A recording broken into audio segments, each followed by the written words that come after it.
The Galactic Council sent assassins. Humanity sent something worse. The metronome chimed 3 times, and then the human envoy was dead. No warning, no trial, no mercy. Julian Hayes had been mid-sentence, something about revised border access, about the 14 agricultural systems Earth had been trying to petition for 6 years, when Exarch Corvanus raised one thin finger and the guards moved. The broadcast stayed live. The galaxy watched. Hayes went down in the center of the rakish assembly hall, on the obsidian floor beneath the golden vaulted ceiling. And the Exarch smiled thinly and set the metronome back on its stand. It was still ticking. "File the petition," Vanus said to the empty air. To no one. To the galaxy. "We have read it." That was 16 hours ago. The assembly hall smelled of heated stone and the faint mineral bite of recycled air that had passed through ion filters too many times. The acoustics were designed to carry a whisper to the farthest gallery. Vanus had built it that way deliberately, because the sound of his voice reaching every corner of a room without effort was itself a form of power. Ceramic underfloor heating kept the temperature at exactly the point where a standing ambassador would begin to feel warm and slightly anxious. The golden inlays in the obsidian pillars cost more to maintain each year than most outer ring colonies spent on food. None of this was incidental. Vanus stood at the center of the raised platform now, in the same spot where Hayes had been standing, and watched the tactical projection bloom open above the assembly floor. 3,000 dreadnoughts. The pride of the Vrakesh Corps fleets, already moving into holding formations above the capital. Enough firepower to turn a small star system into debris. He was not afraid. He was, if anything, mildly interested. "They will come for the throne," he said. "They always come for the throne." His adjutant, a tall functionary named Sorek, stood at a careful remove. "Our analysts confirm Earth's communication channels have gone silent in the last 8 hours, Exarch. No official protest, no emergency broadcast. Grief," Vanus said. He picked up the metronome, turned it once in his long fingers, and set it ticking again. Click, click, click. Their silence is grief. It will become anger. The anger will become something reckless. He had seen it before. When the Pellene Compact had lost their trade minister to a Vrakesh corrective measure, they had thrown 17 warships at the capital within 9 hours. When the Serati Confederation lost their delegate, they had broadcast a declaration of war within 4. It was the instinct of smaller powers, the ones that still mistook emotion for strategy. The humans would be no different. He was not wrong exactly. He simply had the wrong variable. Stay with this. You will want to know what humanity sent. 800 kilometers from Earth's northern orbital hub, aboard a ship that appeared on no public registry, Fleet Marshal Sella Corvo was eating a bowl of cold rice when her comms officer found her in the galley. She was still chewing when she read the brief.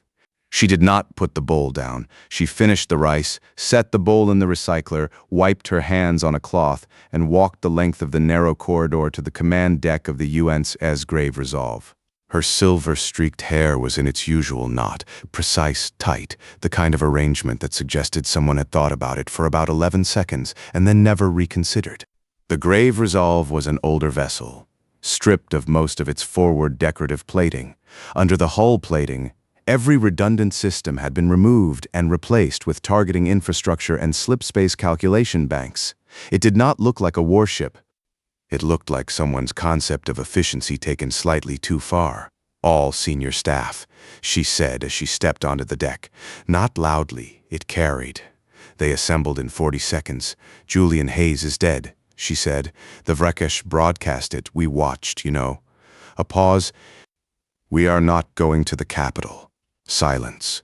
Commander Daroveth, the Resolve's tactical officer, compact and careful with his words, looked up from the navigation board. "Then where?" Corvo touched the tactical display and brought up the projection. It was not the Vrakesh throne world, not the core systems, not the hardened fleet positions ringing Vanus's citadel. Instead, the projection was a map of 17 outer quadrants, and across those quadrants a network of 94 nodes glowed in pale amber. Fuel anchorages, drive repair yards, munitions transit stations, supply corridors connecting every Vrakesh warship in the outer lanes to the core that fed them. The Vrakesh supremacy keeps 3,000 dreadnoughts protecting a capital that we are not going near, Corvo said. The rest of their fleet, 18,500 warships, is dispersed across these.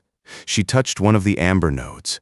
They are at anchor, reprovisioning, between deployments, unsupport by the core defensive grid. She let the numbers sit. All of them. No one spoke. We have 16 hours before the Exarch expects a retaliation signal, she continued. In that time, we will map every outer anchorage. We will plot simultaneous slip space translation points for each target cluster. She did not raise her voice. She never raised her voice. We are going for their teeth, not their throat. Vis stared at the map for a long moment. That's not a raid.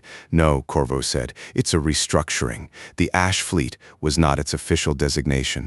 The name had come from the crew of the second carrier group. The Aurelius, roughly 14 months prior, someone had written it on a bulkhead in grease marker, Ash, and it had stayed because it was accurate. There were 47 vessels in the fleet's primary strike configuration, a collection of cruisers, fast movers, and 2 heavy carrier bodies whose external plating had been treated with the same light-absorbing compound used in deep survey probes. Against open space under sensor passive protocols, they were close to invisible. The fleet had been assembled quietly over a period of 2 years, in a shipyard that did not appear on public infrastructure records, not because Earth had anticipated this specific moment, because Earth had, for some time, anticipated a moment like it. Corvo moved through the command deck with that characteristic murmur, issuing directions that sounded almost like suggestions but were obeyed at velocity. She stopped at the navigation board, where her calculations chief, Ensign Paula Orith, young enough that she still straightened her collar before entering the deck, was already running the first slip space vectors. Author's deep docks first, Corvo said. Heaviest concentration. If the garrison there responds, the others will follow their lead.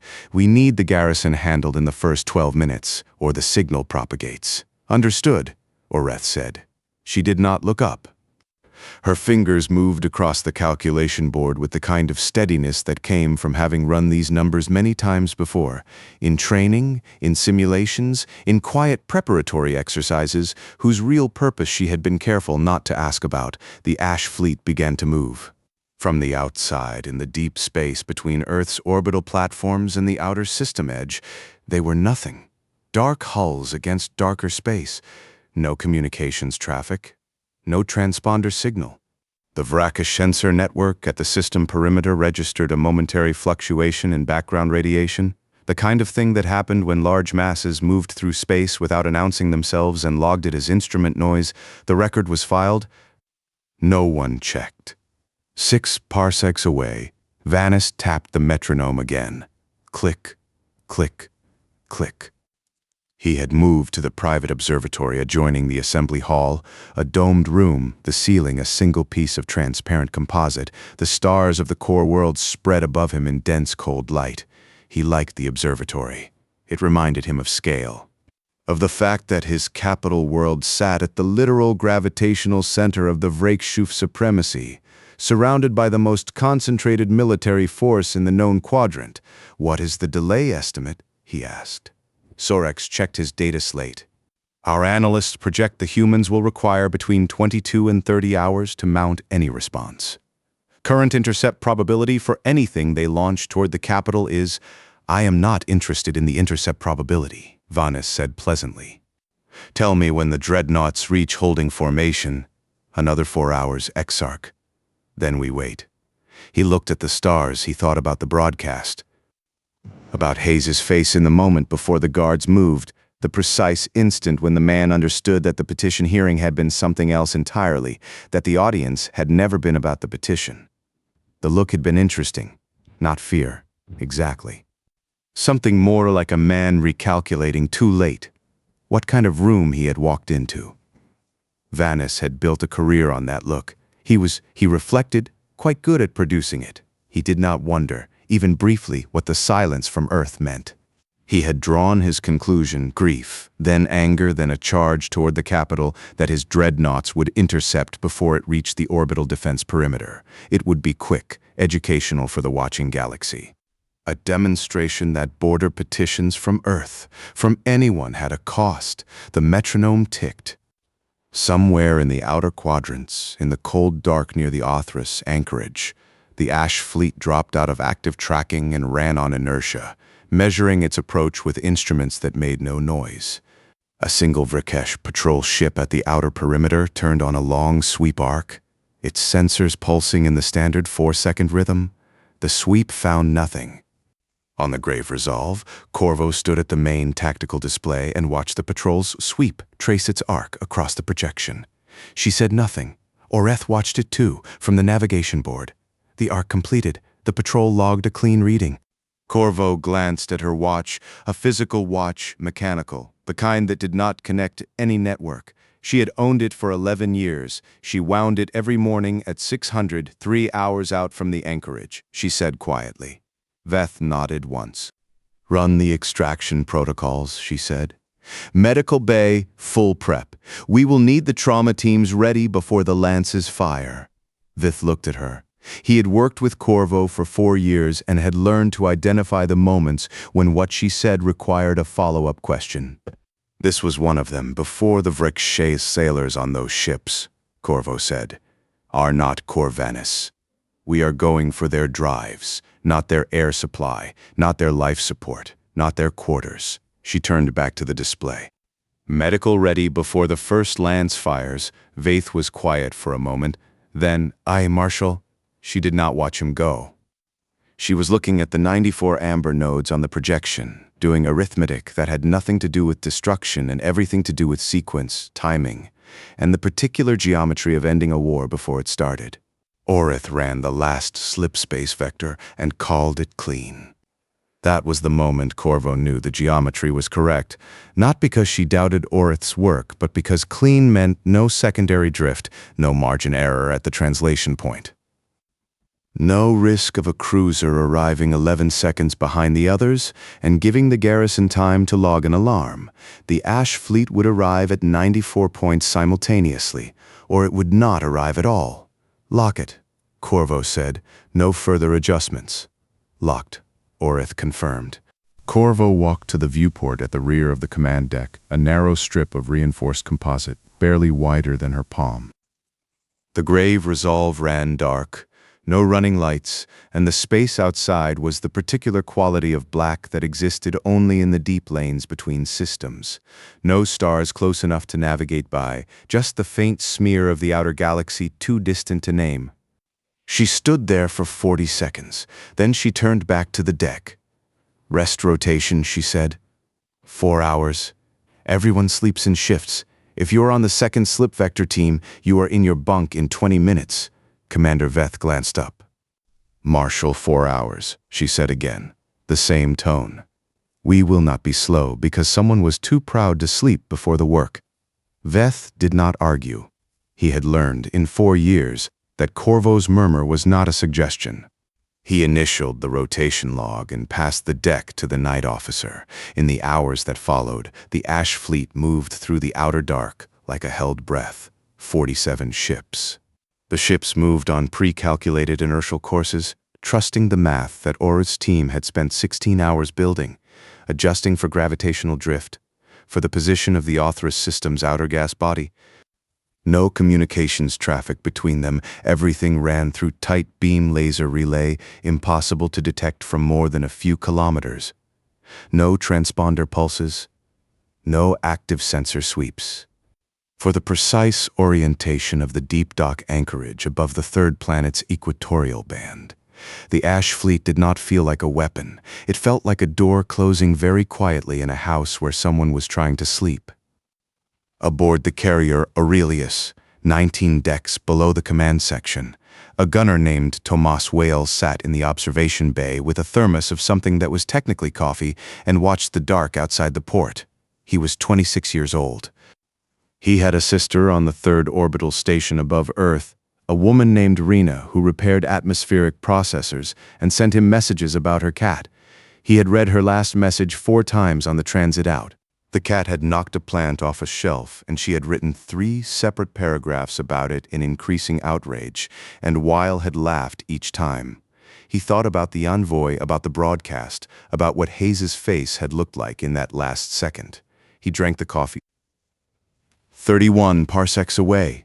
Corvallis had stopped checking the tactical projections, not because he was unconcerned, because there was nothing to check. The dreadnoughts had reached holding formation above the capital 3 hours ago, precisely on schedule. The outer lane sensor nets were reporting clean. The communications traffic from Earth's diplomatic channels remained at zero. The Exarch had eaten a meal of considerable elegance, reviewed 3 administrative proposals from the outer governors that had been waiting for his attention, and retired to the observatory. He was reading, now a study of historical Vriksh military campaigns, the kind of text that his predecessors had used to justify their methods, when Sorex appeared in the doorway. The dreadnought commanders are requesting confirmation of the intercept protocols, Sorex said. Standard, Vanis said without looking up. If the humans come within the orbital threshold, the outer picket engages. If they break the picket, the full formation closes. If they somehow breach the formation, he turned a page. They will not. Sorex hesitated. The silence concerned some of the commanders. Vanis did look up then. He set the book down on the arm of the chair with the precise, deliberate motion of someone who is not irritated but wants it understood that they are exercising patience. The silence is grief, he said. I have explained this. Grief becomes anger. Anger becomes action. Action, in this case, will be a strike against the capital, because that is what smaller powers do when they want to strike at something. He picked up the metronome. Click, click, click. They will come. And when they come, we will have been correct about them. Sorex withdrew.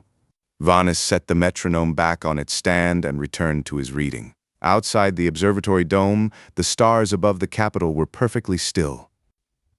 The outer perimeter of the Othras system was marked by a single Vrikesh patrol ship, a Veth-class light corvette, running a standard sweep arc on the 4-second pulse that the Vrikesh Navy had been using for 40 years. At the moment Corvo's advance element dropped from inertial coast to active approach, the patrol was on the far end of its arc, sensors pointed outward toward deep space.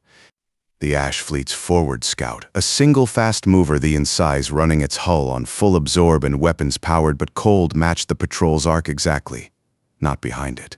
With it, moving at the same angular rate in the sensor shadow of the corvette's own hull geometry. On the Incise's bridge, Lieutenant Commander Sarah Nall watched the ranging numbers count down. 30 seconds to shadow breach, her weapons officer said. Nall said nothing. She was watching the patrol's sweep interval on the tracking display. 4 seconds out. 4 seconds back. The sweep had been pulsing on that rhythm for the entire approach, and she had been counting it for 6 hours, and she knew its exact timing the way she knew her own heartbeat. At the moment the sweep pulsed outward, the Incise fired, not a lance, not a missile, a focused electromagnetic pulse, narrow band, directional, the kind of thing that traveled 600 meters and stopped, leaving no trace in open space beyond its target. The corvette's systems went dark in a cascade: navigation, communications, sensor array, propulsion. All of it, in sequence, in under 3 seconds. The corvette drifted. It did not broadcast, it did not log the contact. It simply became a piece of metal moving on inertia in the outer dark, its crew unhurt, its systems temporarily dead, its sweep pulse silenced. Nall watched the tracking display. The patrol's arc was supposed to complete and begin its return sweep in 11 seconds. The display stayed flat. Confirmed, her sensor chief said. No pulse, no broadcast. Mark it, Nall said. She opened the tight beam relay to the Grave Resolve. Outer perimeter is clear. You have a window on the Grave Resolve. Corvo received the message. Begin the translation sequence. At the Othras deep docks, above the dark side of the system's third planet, the anchorage hung in the shadow of a gas body, a vast structure of docking arms, fuel lines. She looked at the time on her mechanical watch. We are 2 hours early, she said. Yes, Marshal. Veth confirmed. Good. She turned to Orith and repair scaffolding built over 40 years to service the heaviest elements of the Vrikesh outer fleet. Ships of the line occupied every berth, drive rings cooling. Munitions being restocked. Crew on rotation leave in the lower habitat rings. It was from any angle a superpower's infrastructure at rest. The garrison commander at the Othra's control node was a mid-grade officer named Vrak Selivar, 11 years in his post, a man who had filled out the same administrative reports every week for a decade, and expected to continue doing so. He had watched the Hayes broadcast.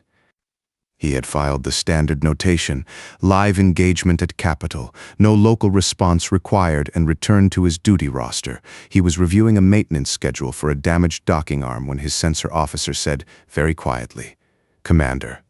Selivar looked up. The sensor display was wrong, not wrong in a way that made immediate sense. There were no ships on the scope, no transponder signals, nothing that registered as a contact, but the background radiation values at 17 approach vectors had changed simultaneously. By a small amount, the kind of amount that should not be physically possible unless something large and dark was very close and very still. Selivar stared at the display for 3 seconds. "Get me a confirmation ping on." The slip space translation happened before he could finish the order. 47 ships dropped out of dark transit at once, not in a line, not in a formation that any rakish tactical manual would recognize, but at precise points surrounding the anchorage at optimal firing distance, evenly spaced, arriving within 4 seconds of each other. The grave resolve at the apex, the carriers flanking, the fast movers at the transit angles, covering every exit vector the docked ships might attempt. The anchorage's proximity alarms went off. Selivar watched the scope fill with contacts. He did not reach for the distress signal immediately. He was counting. He counted for 5 seconds, then stopped because the number was larger than made sense, and he needed to be sure of what he was looking at before he did anything. The number did not get smaller. "Signal the capital," he said. Then, "No, signal the capital and prepare for return fire. All available." Corvo's voice came through on the broad channel broadcast, not a hail, not a warning, just a direct transmission to the anchorage command node. "Garrison Commander. This is Fleet Marshal Sela Corvo, UN's Grave Resolve. Your drives will be disabled in 40 seconds. Your life support will not be touched. Your crew is not our target. Prepare your medical teams." Selivar stared at the comm panel. "She said our medical teams," his sensor officer said, as though confirming he had heard the same thing. "I know what she said," Selivar said. The Ash fleet held its position. No weapons fire, no targeting illumination. Just 47 dark ships sitting in perfect geometry around the largest Vrakish anchorage in the outer lanes waiting. Selivar's hands moved toward the return fire controls. Selivar fired. Not the distress signal, not yet. He hit the return fire authorization with both hands, the way the manual said, because the manual required two-hand confirmation on any offensive action at an active anchorage. 6 heavy cruisers in the nearest berth cluster had functioning weapons systems and partial propulsion, enough to break dock, enough to maneuver, enough to make a statement. He did not think about whether it was a good idea. He thought about Hayes. He thought about the broadcast. He thought that whatever Earth was doing here, they had come into his anchorage without permission, and he was not a man who let that pass. "All available cruisers break dock," he said into the command channel. "Weapons free." On the Grave Resolve, Corvo heard the dock release clamps fire through the hull sensors. A sound like 6 simultaneous low notes, felt more than heard, the resonance of massive magnetic locks letting go. She watched the scope. 6 rakish heavy cruisers, each massing twice what a human cruiser massed, pulling free of their berths in the near anchorage cluster. Moving without grace, they had not been warm, had not been crewed at combat stations, but moving. "They're coming around to a firing solution," Veth said. "Yes," Corvo said. "Our point defense, hold all point defense," she said. "Wait for the lances." Vith looked at her. "We are not here to start a fight we didn't plan," she said. "The lances fire in 22 seconds regardless of what those cruisers do. If their weapons reach us before the lances fire." She paused. "Then we absorb it and fire anyway. The mission does not change because someone shoots at us." Veth turned back to his board. The 6 cruisers finished their turn, their forward batteries aligned. On Vrakish warships, the forward battery cycle took 9 seconds to charge from a cold draw. Corvo's intelligence had been exact on that figure, because it was the same figure it had been for 40 years, and the Vrakish had never changed it because they had never needed to.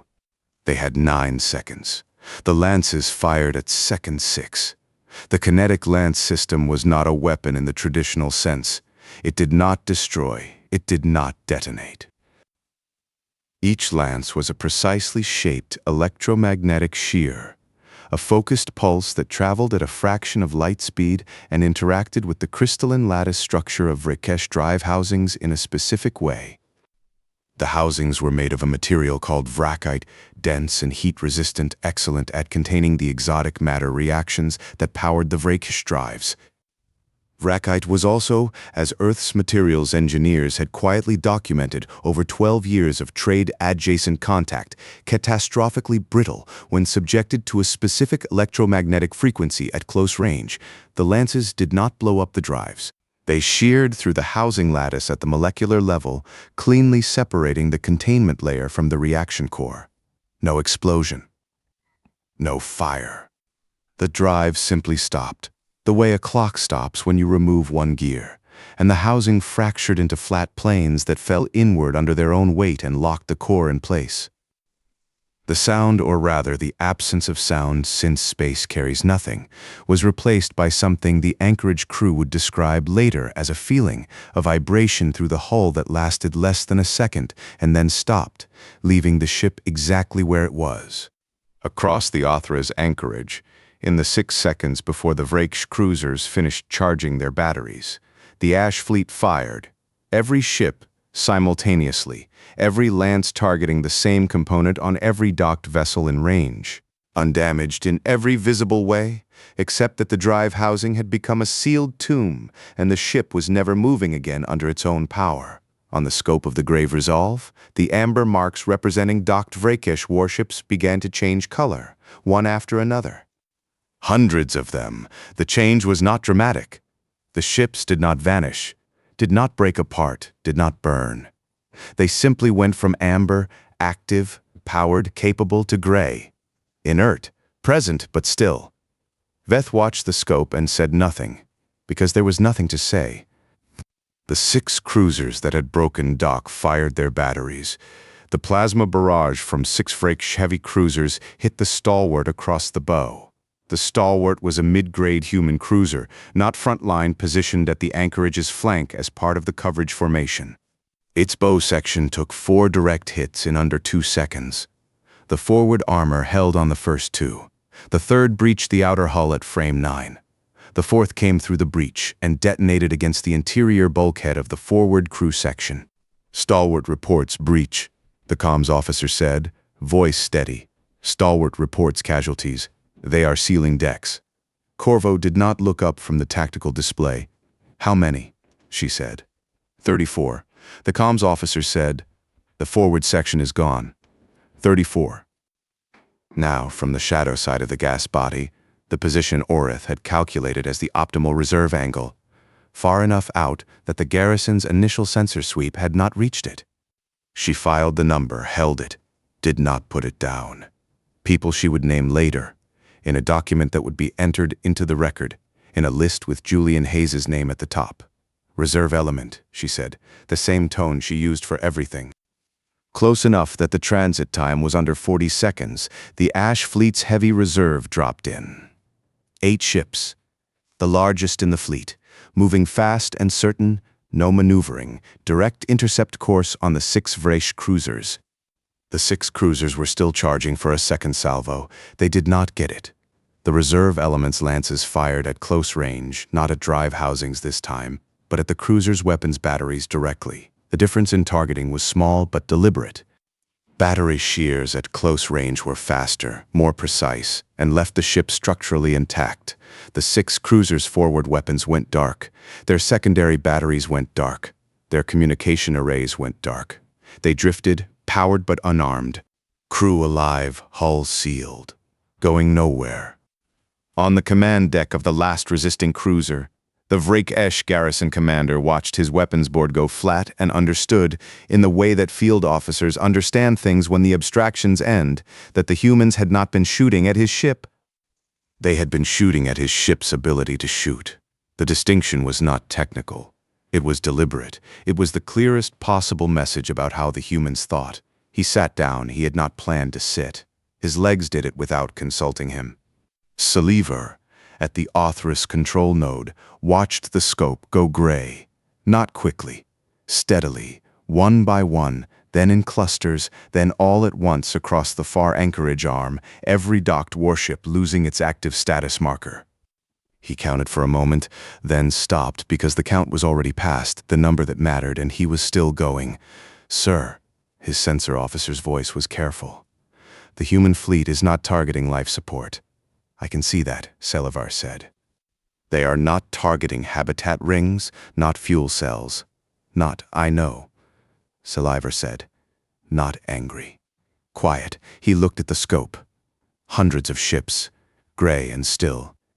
The anchorage was structurally intact. The fuel lines were intact. The repair scaffolding was intact. The habitat rings where 4,000 Vraish sailors lived between deployments were intact. Only the drives were dead. He sat with that for a moment. Then he opened the distress channel to the capital and began transmitting. Because that was the protocol, and he was a man who followed protocol even when the protocol was the only thing left. The signal reached the capital in 6 minutes. Vanis was in the observatory. The metronome was on the stand beside his chair. He had finished his book an hour ago and was reviewing a set of architectural proposals for the Assembly Hall's East Wing, a minor expansion, a second observation gallery, the kind of project that occupied an exarch in periods of administrative calm. Sorex entered without his usual preliminary knock. That was the first thing Vanis noticed. Sorex always knocked. He had knocked for 9 years, through every emergency, every late-hour crisis, every occasion when knocking was technically unnecessary. The absence of the knock was, in its small way, more alarming than anything Sorex had ever said to him. Vanis set the architectural proposals down. Sorex held out the data slate. His upper lip was doing something Vanis could not immediately categorize, a small movement, controlled, the expression of someone who has read something and is trying to decide how to be the person who delivers it. Vanis took the slate. He read it. He read it again. The metronome ticked. 18,500. Not a strike force. Not a raid. Every outer lane warship in the Vraikish military simultaneously across 94 points in 17 outer quadrants, their drive housings sheared in the same 6-second window. The Authoress anchorage, the Cillian foundries, every major outer lane position, gone. Not destroyed. Gone, in the sense that they were no longer capable of being a fleet. He looked up at Sorex. "The capital fleet," he said. "The 3,000 dreadnoughts, unengaged," Sorex said. "The humans never came near the capital system. Exarch," Vanis set the slate on the arm of the chair. His metronome ticked. He looked at the stars through the observatory dome, the stars he had been looking at for 9 years, the ones that reminded him of scale, of the gravitational center of his empire, of the military force that had always been, by any measure, sufficient. It was still sufficient, in the narrow sense. The 3,000 dreadnoughts were still there. The capital was still fortified. He was at this moment personally safer than he had been in years. He was also in charge of an empire that could no longer move. A superpower with a fortified throne and no fleet was not a superpower. It was a very expensive monument. He sat very still for a long time. Then, from the comms panel at the observatory's edge, a localized transmission began, tight band, directed specifically at the capital citadel. Corvo's voice, clear and plain, came through without static. "Exarch Corvanis, this is Fleet Marshal Sela Corvo. Your military capacity is gone. You have been left with your government, your people, and your capital untouched. You will want to know why Vanis did not move. Envoy Julian Hayes," Corvo's voice continued, "was a man who believed that your people and mine could share a border without killing each other. He made that case for 6 years. He made it one more time in your assembly hall, and you killed him for it." A pause. "In his name, your civilians were spared. Your sailors are alive. Your habitat rings are sealed. Human medical teams are boarding your crippled vessels now to render assistance." Another pause. "The Vraish supremacy will not rebuild a military. That is the new rule. Your governance remains your own. Your war-making does not." The transmission ended. The metronome ticked. Vanis reached for it, not to stop it, just the reflex of a man who has been reaching for a familiar object for 20 years, and his hand was not entirely steady. He noticed this the way a careful man notices things, dispassionately filing it as data. He had spent 16 hours watching the wrong door. The humans had not come for his throat. They had not sent assassins. They had not done the thing that every smaller power before them had done, the angry, emotional, futile lunge at the Citadel that the dreadnoughts would have intercepted and destroyed. They had gone for the teeth. He looked at the data slate again, at the numbers, at the scope of it, at the geography of what had been done, not to his person, not to his capital, but to the connective tissue that made his empire capable of anything beyond sitting very still inside its own borders. He had thought power lived in the Citadel. He had been wrong about which species understood power. The metronome ticked. Vanis did not put it down. He held it, the way a man holds something when he has run out of things to do with his hands, and let it tick against his palm, the small vibration of the mechanism transmitting itself through his fingers with the same fidelity it had maintained for 20 years. He had bought it at a market on the second colony world, early in his tenure, from a craftsman who made precision instruments for surveyors. The craftsman had not known who he was. The price had been unremarkable. He had never thought about the craftsman again until this moment. He was performing with considerable discipline, the expression of a man who is present but not intruding. He set the metronome back on its stand. It ticked. Sorex was still in the doorway. He had not moved, available, but not presumptuous, the particular posture of an aide who has been in service long enough to understand that some silences require a witness and not a participant. Vanis had trained him to that posture over 9 years without ever explaining it directly. He looked at Sorex now. The outer governors, Vanis said. They will have received the same data. Yes, Exarch. They will be calling. They are already calling. Sorex said, I have held the channel. I can continue to hold it. Or hold it, Vanis said. Not harshly, just as a fact about what would happen next. I will speak to them when I have something to say. Sorex withdrew again, back into the corridor, leaving the observatory quiet. Outside the dome, the stars were the same. That was the thing about stars. They had no interest in events. The capital's sun was beginning its long arc toward the system's far edge, the light through the composite dome shifting almost imperceptibly from white to the faint amber that preceded the long Vrakesh evening. Below in the city, it would be ordinary. People would be moving through the markets, the transit corridors, the lower districts where the ceramic heating that ran through the road surfaces kept the pavement warm even in winter. Children would be doing the things children did. The capital was intact. He had been told this 3 times in the past hour, as though repetition would add something to the fact. The capital was intact, and it was the only thing that was. He thought about the data slate, about the number 18,500 and the geography of it, the Authra's anchorage, the Cillian foundries, which had taken 41 years to build, which processed more drive ring components per cycle than any other facility in the outer quadrants, the 17 fuel anchorages in the deep lanes, the munitions transit stations, the repair yards at the edge of the Wrath corridor. All of it mapped, all of it struck, all of it now sitting at the coordinates where it had always been, undestroyed, intact, generating no debris, no fire, no radiation signature that would be visible from orbit. Just still. A superpower was. He was understanding. A thing made of motion. Ships that moved, fuel that flowed, components that traveled from foundry to yard to fleet. The Vrakesh supremacy had always been in motion, had been in motion for 230 years, since the first Exarch had consolidated the outer lanes under the first treaty that was really a threat delivered politely. The motion was what the supremacy was. What he governed now was a territory. A very large, very well-decorated territory with a fortified capital and 3,000 dreadnoughts that had nowhere to go. He picked up the metronome again. He did not tap it. He held it, turned it once in both hands, really looked at it, the way he almost never did, because familiar objects don't get looked at, and set it back down. On the grave resolve, Corvo was at the medical bay when the final count came in. She had gone there herself, which was not in any protocol. The medical bay was 3 decks below the command section, a narrow space that smelled of wound sealant and filtered air, and she had walked there after the transmission closed and stood in the doorway for a moment, watching the trauma team work. They were not working on her crew. They were working on data, collating the incoming reports from the medical shuttles that had docked with the crippled Vrakesh vessels across the anchorage.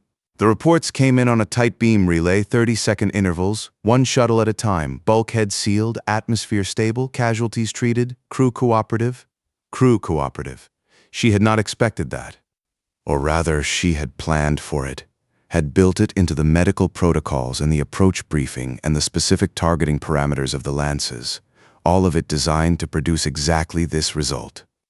She had expected it in the way an engineer expects a bridge to hold, because the math said it would, and she had checked the math. Experiencing it was different from expecting it. The shuttle crews were reporting that Vrakesh sailors, on ship after ship, had opened internal airlocks to the human medical teams. Not welcomed them, that was not the right word.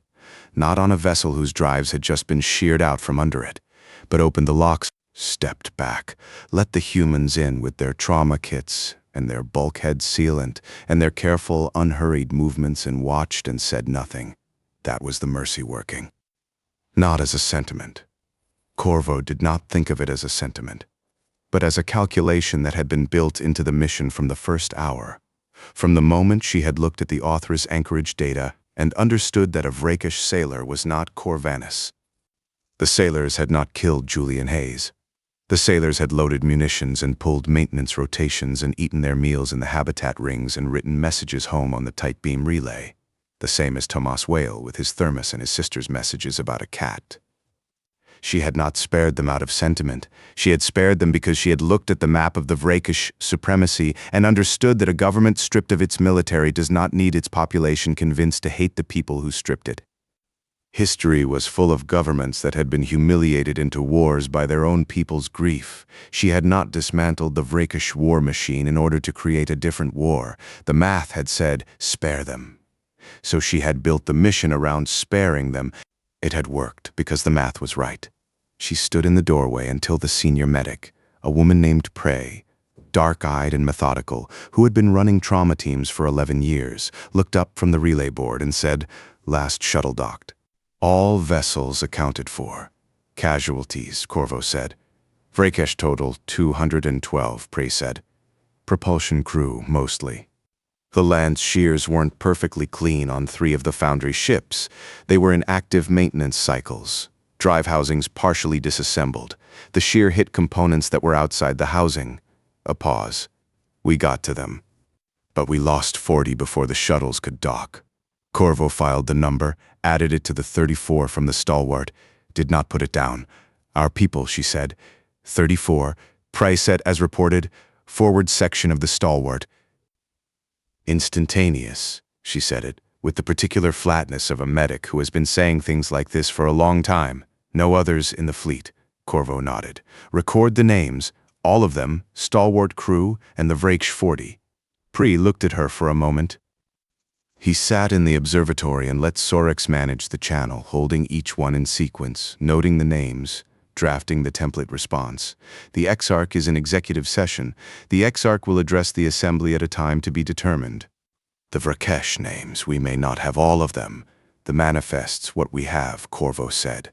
The record will note that the count is incomplete. Yes, Marshal. She walked back to the command deck. The outer governors called for 11 hours. Vanis did not take the calls. The Exarch thanks you for your patience and releasing them back into the queue. The calls came in order of seniority at first, then in order of panic, which was a different order entirely. Governor Tesh Alvan of the Outer Reach called 4 times in the first 6 hours. Governor Mirek of the Vrath Corridor called twice and then stopped, which was more unsettling. Vanis watched the stars. At some point, he did not check the time, which was unlike him. Sorex brought him a meal. About the 17 instances in Vrakesh history in which a smaller power had been brought to heel by a corrective measure at the capital, and how in each case the smaller power had done the expected thing, had swung their limited resources at the citadel, at the throne. Protein and grain, the kind of thing that was nutritionally correct and tasted like institutional care. He ate half of it and pushed the rest aside. He was thinking about the Pelen Compact, about the Sarathi Confederation.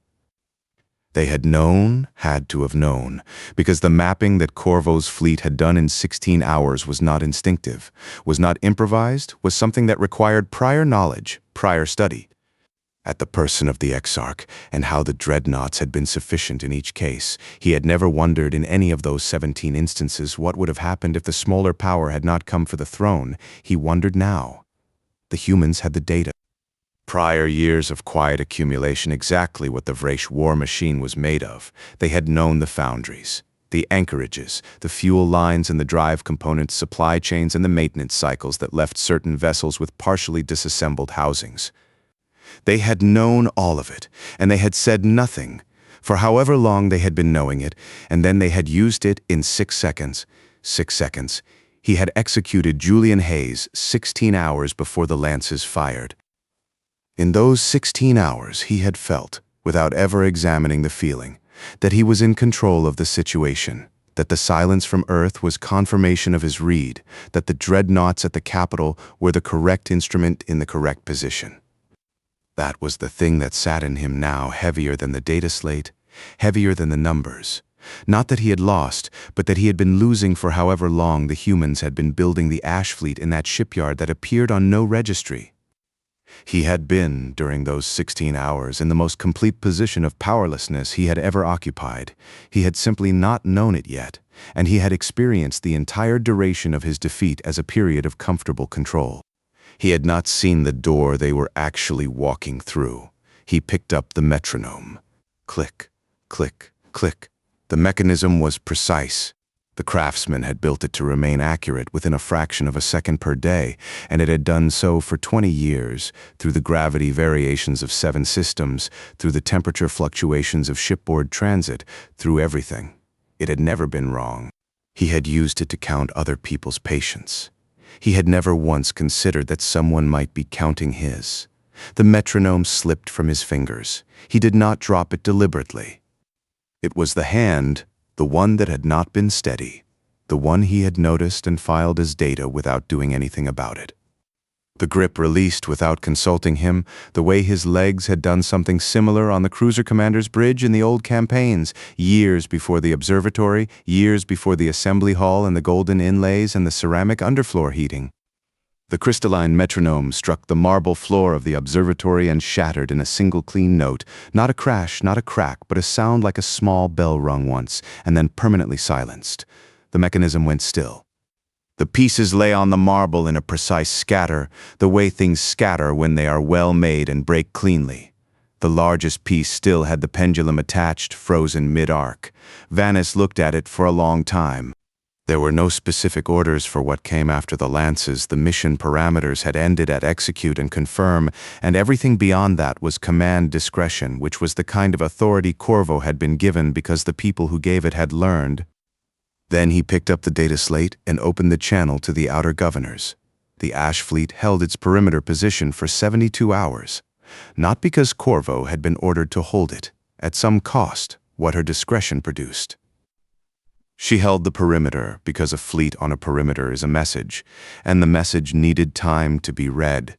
The crippled Vraish vessels at the Othris anchorage were being assessed by their own engineering teams now, the human medical shuttles long since withdrawn. The engineering teams would find what Corvo knew they would find: the shears were clean. The housing lattice had fractured inward, yes, and the reaction cores were locked in place. Yes, but the locks were stable. The drives were not leaking. They were not radiating. They were simply inert, sealed by their own failed material into a configuration that was perfectly safe and completely useless, repairable technically. Given a foundry with the right equipment and the right components and several years of sustained effort, the Cillian foundries, which could have provided those components, had their own drives sheared. She stood at the viewport on the command deck, the narrow strip of composite, barely wider than her palm, and looked at the dark. Orith had run the slip space calculations for the return transit twice. The fleet was ready to move the moment she gave the order. Everyone was waiting in the efficient, non-theatrical way of people who were tired and competent and understood that the work was done. "Vith," she said. "Marshal." "The stalwart's crew manifest," she said. "The names? I want them read on ship-wide comms before we translate." Vith was quiet for a moment. All hands, she said. Every ship in the fleet." He did not ask why. She would not have explained it if he had. It was one of those things that was its own explanation, if you looked at it long enough. 34 people had gone out of the stalwart's forward section when the Vraksh plasma hit. They had been alive and then they had not, and the fleet was about to go home, and before it did, the fleet would know their names. It was not sentiment, it was the record. The record of what the mission had cost, stated plainly, before anyone went home and began the process of making the cost smaller in retrospect. The names went out on ship-wide comms 12 minutes later, read by the stalwart's own comms officer, a young man whose voice was very steady, in the way that voices are steady when the person has decided that steadiness is what they owe the names they are reading. The comms officer read them in the order they appeared on the manifest, not alphabetically, not by rank, just in the order someone had written them down at the beginning of the mission. 34 names when they had been people with assignments and bunks and thermoses of coffee and sisters who sent messages about cats. On the carrier Aurelius, 19 decks below the command section, Tomas Wales sat in the observation bay and listened to the names come through the ship-wide channel. He did not know most of them. He knew, too, a gunner from the stalwart named Oris who he had trained with, briefly, 14 months ago, and a comms rating named Sable who had lent him a novel once during a transit and never asked for it back. He listened to their names when they came. He did not do anything in particular after. He sat for a while. He thought about the message he would write to Rena when the fleet got home, not about any of this, because most of this was classified, but just a message that said he was all right, that he was coming back, that he wanted to hear about the cat. He would write it in about 6 hours. The Ash Fleet translated from the Author's system at 0600 ship standard time in the same absolute silence it had arrived in. No transponder signal, no communications traffic, no announcement. 47 dark hulls moving in coordinated inertia toward the slip-space translation point, watched by the sensor arrays of the crippled anchorage below, which dutifully logged the departure and transmitted the report to the capital. The report arrived 11 minutes after the fleet was gone. The record that Corvo filed on the return transit was 31 pages. It covered the mission parameters, the execution, the casualty count, the stalwarts 34, the Vraksh 40, named where the manifests allowed, the condition of the crippled vessels, the status of the medical shuttles, the perimeter hold, and the translation timeline. It was written in the spare, factual language of a logistical document, which was what it was, because Corvo had been a logistical architect before she had been a military commander, and she had never stopped thinking in those terms. The final paragraph read, "The Vraksh supremacy retains its government, its capital, and its civilian infrastructure. It does not retain the capacity to wage war at range. The enforcement of this condition requires no ongoing engagement. The condition is self-sustaining in that the foundry at Cillian cannot rebuild what it no longer has the propulsion to transport, and the anchorages cannot resupply a fleet that cannot reach them. The new order does not require a garrison. It requires only that the galaxy understands what has been demonstrated here. In the name of Envoy Julian Hayes, this mission is closed." She filed it. Then she went to the galley, made a bowl of rice. She had been eating cold rice when Beth had found her, the morning this had started, which felt like a different calendar entirely, and sat at the narrow table in the galley and ate it while it was still warm. Outside, through the galley's single port, the deep dark between systems moved past in the particular quality of black that had no stars close enough to name. The Ash Fleet was going home. The Vraksh supremacy's outer governors were still calling each other, sorting out what a superpower without a military was supposed to do with its mornings. 3,000 dreadnoughts sat in holding formation above a capital that no one was coming to attack, their commanders waiting for an order that had not come and would not come because there was nothing left for them to protect against. In the observatory, the pieces of the crystalline metronome lay on the marble floor where they had fallen. Sorex had sent a servant to collect them. The servant had arrived, looked at the exarch's face, and quietly left again. They were still there. The pendulum piece lay largest among the fragments, frozen mid-arc, pointing at nothing.